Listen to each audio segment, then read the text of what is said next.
ریاست شهدا و معلولین ولایت غزنی با همکاری یک مؤسسه همکار برای 600 خانواده نیازمند، شهدا، معلولین و یتیمان بسته‌های غذایی توزیع کرد. مسئولان این ریاست میگویند که هدف از توزیع این بسته‌ها کاهش مشکلات اقتصادی خانواده‌های بی‌بضاعت و حمایت از قشر آسیب پذیر جامعه است. به گفته آنان، کمک‌های توزیع شده شامل آرد، برنج، روغن، بوره، لوبیا و دال می باشد. نن ورځ موږ د غزنی په ولایت کې شپږ سوه کورنیو ته توزیع لرو، په دې کې د شهیدانو کورنۍ او معلولین او همدارنګه یتیمان دا شامل دي.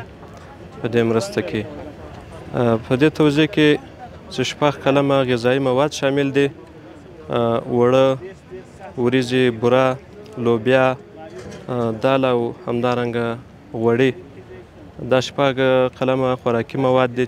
در همین حال شماری از دریافت کنندگان این کمک ها با ابراز رضایت از این اقدام خواستار ادامه و افزایش کمک های مشابه شدند. د مؤسسې نه او له شهدا او معلولینو چې موږ مننه کوو چې موږ سره دغه همکاري کړې ده. موږ عیالداره شوچهداره یو او په آینده کې هم د افغانستان له خلکو سره موږ له ټولو انجوګانو ټولو مؤسساتو چې دا خواهش کوو چې له معیوبینو سره، له شهیدانو سره، له خوار و غریب سره دغه همکاري وکړي. 4 دانه یتیم در گردن مونده. امروز 4 دانه یتیم ما دیگه کسی ندارم چه پس خداوند سرپرست. اینمی قدیمه خیلی کمک است، خیلی زیاد کمک است قدیمه. ریاست شهدا و معلولین غزنی پیشتر نیز با همکاری نهادهای خیریه کمک‌های غذایی و حمایتی را برای خانواده‌های شهدا و معلولین توزیع کرده است.